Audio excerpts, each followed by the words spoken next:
নমস্কার বন্ধুরা, SG green গার্ডেনের নতুন একটি ভিডিওতে স্বাগত জানাই। এর আগের দিন আমি এই চন্দ্রমল্লিকার পমপমের আমি সার প্রয়োগ করা দেখিয়েছি যে ফুল আসার আগে বা ফুল আসলে কী সার প্রয়োগ করা উচিত, কিন্তু এখন আমি দেখাবো এই পমপম গাছ থেকে বা এই চন্দ্রমল্লিকার গাছ থেকে অধিক ফলন পেতে, মানে অধিক ফুল পেতে বা গাছটাকে ঝাঁকড়া করতে কী কী করা দরকার।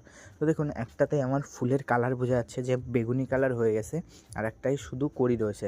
তো বেগুনি কালার হয়ে গেছে সেটার এখন কড়িগুলো কেটে ফেলে দিতে হবে, যাতে এখান থেকে আরও বেশি বা আরও ফুল পাওয়া যায়। তো আমার কাছে ক্যামেরাম্যান না থাকায় আমাকে একাই কেটে দেখাতে হচ্ছে। তো দেখুন, ভালো করে দেখলে বুঝতে পারবেন যে কুড়ির মাথা থেকে, মানে কুড়ির আগা থেকে আমি একটি বেলেটের মাধ্যমে কিন্তু প্রত্যেকটা গাছে, সবকটা গাছের কুড়ি কেটে একদম পুরো এরকম ফিনিশিং করে দিচ্ছি, যাতে এখান থেকে আরও 3টে বা 2টো করে মুখ ছাড়তে পারে। আজকের ভিডিওটা অবধি। ভিডিওটা ভালো লাগলে লাইক, কমেন্ট